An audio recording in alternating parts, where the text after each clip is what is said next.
नमस्कार, मैं डॉक्टर विजय कुमार माने, MD homeopathy, founder chairman of modern homeopathy, multi speciality clinics across India and abroad. आज हम क्रॉनिक किडनी डिसीज या and stage renal disease ESRD या kidney failure ये बीमारी के बारे में महत्वपूर्ण जानकारी ले लेंगे। CKD या ESRD का अर्थ है किडनी की कार्यक्षमता धीरे धीरे कम होना और बाद में नष्ट होना। हमारी किडनियां शरीर का अत्यंत महत्वपूर्ण अंग है। किडनियां अपने खून में से टॉक्सिन्स यानी जहरीले पदार्थ बाहर निकालती है। शरीर में ज्यादा हुआ पानी बाहर निकालती है। शरीर में पानी और नमक का संतुलन बनाए रखती है। हीमोग्लोबिन बनाने में मदद करती है।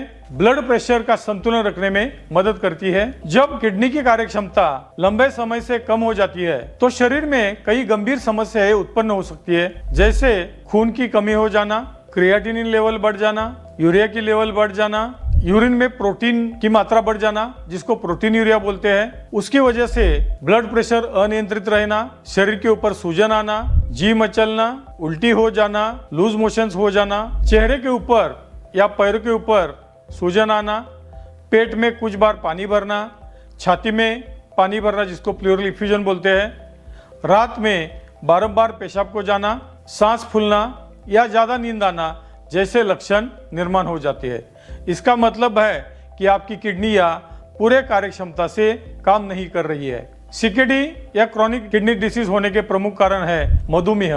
ये पूरे वर्ल्ड में बहुत बड़ा कारण है और भारत में भी बहुत से लोगों को आज डायबिटीज की वजह से, मधुमेह की वजह से किडनी फेल्योर की समस्या दिख रही है। दूसरा कारण है NSAIDs मतलब non steroidal anti inflammatory drugs, यानी कि आइबुप्रोपेन पैरासीटामोल कॉम्बिनेशन, डाइक्लोफेनेक सोडियम या पेन किलर्स, एंटी एलर्जिक दवाइयाँ, एंटी ट्यूबरकुलर दवाइयाँ, उच्च रक्तदाब, किडनी में बारंबार होने वाली पथरी और कुछ आनुवंशिक रोग जैसे कि पॉलीसिस्टिक किडनी डिसीज। शुरुआती की अवस्था में किडनी के बीमारी के लक्षण स्पष्ट रूप से नहीं दिखाई देते। इसकी वजह से रुग्ण शुरुआत में गाफिल रह सकते हैं। यदि किडनी की बीमारी की शुरुआती अवस्था को नजरअंदाज किया जाए तो किडनी की बीमारी बढ़ सकती है और रुग्णों को डायलिसिस करने की या किडनी ट्रांसप्लांट करने की सलाह दी जाती है। इसलिए हमें कुछ टेस्ट, उसमें ब्लड टेस्ट और सोनोग्राफी भी है, नियमित रूप से करने की आवश्यकता है, जैसे कि CBC में हीमोग्लोबिन और प्लेटलेट देखना, यूरिन में रूटीन में पस सेल्स या प्रोटीन यूरिया देखना या माइक्रो एल्ब्यूमिन देखना, serum creatinine, serum urea, serum sodium, serum potassium और सोनोग्राफी में किडनी की कार्यक्षमता कैसी है, किडनी के साइजेस कैसे है, किडनी सिकुड़ गई है या नहीं है, ये सब टेस्ट नियमित रूप से करना बहुत महत्वपूर्ण है। किडनी के रोगों को जब पता चलता है कि वो CKD में लैंड हुए हैं तो ब्लड प्रेशर का मॉनिटरिंग नियमित रूप से करना बहुत महत्वपूर्ण है। जो डायबिटीज के पेशेंट है उन्होंने डायबिटिक नेफ्रोपैथी के बारे में सचेत रहना बहुत महत्वपूर्ण है।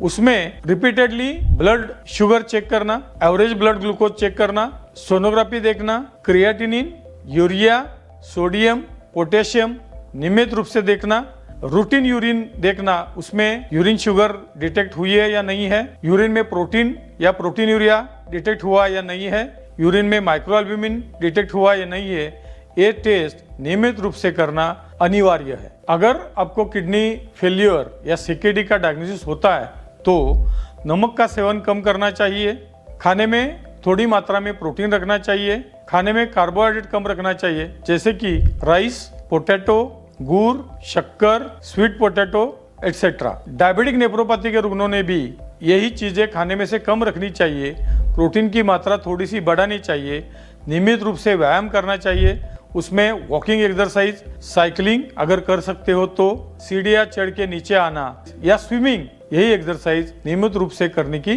जरूरत है।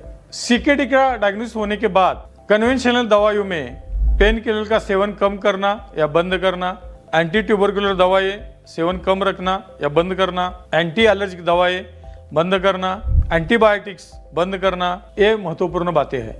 CKD के रुग्णों में हमने पिछले 30 सालों में ये देखा है कि बहुत बार मॉडर्न होम्योपैथी के उपचार के बाद उनमें तुरंत बदलाव दिखता है। क्रिएटिनिन यूरिया कम हो जाता है, हीमोग्लोबिन बढ़ जाता है, प्रोटीन यूरिया रुक जाता है, किडनी की कार्यक्षमता बढ़ जाती है। ऐसे में रुग्ण को लगता है कि अभी मुझे ट्रीटमेंट लेने की जरूरत नहीं है ये गलत बात है। अगर आपने प्री मैच्योरली ट्रीटमेंट बंद कर दी तो बीमारी ठीक होने की बजाय वर्ष होने का खतरा ज्यादा रहता है और ऐसे रुग्णों में डायलिसिस करने का खतरा या किडनी ट्रांसप्लांट करने की संभावना बनी रहती है। कुछ रुग्णों को ऐसा लगता है कि एक बार सीकेडी या एंड स्टेज रीनल डिसीज या किडनी फेलियर का डायग्नोसिस हुआ तो अभी कोई पर्याय बाकी नहीं रहा है।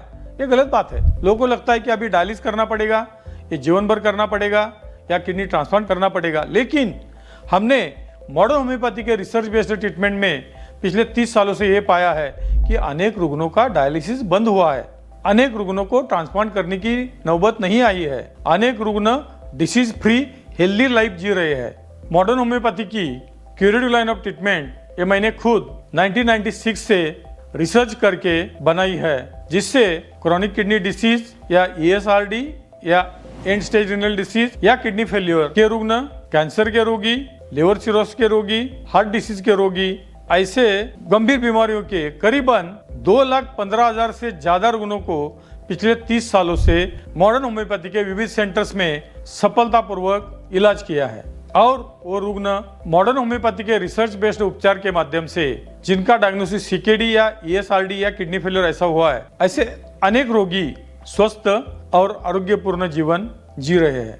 पिछले 30 सालों से हमने ये पाया है, अगर मॉडर्न होम्योपैथी के उपचार सही समय में शुरू की जाए, प्रॉपर डाइट फॉलो किया जाए, प्रॉपर एक्सरसाइज किया जाए, तो क्रोनिक किडनी जैसे गंभीर बीमारी के ऊपर आप मात कर सकते हो। हमारे अनेक रोगी जिनको डायलिसिस करने का या किडनी ट्रांसप्लांट करने का सलाह दिया हुआ था, without dialysis and without transplant आरोग्यपूर्ण और स्वस्थ जीवन जी रहे हैं।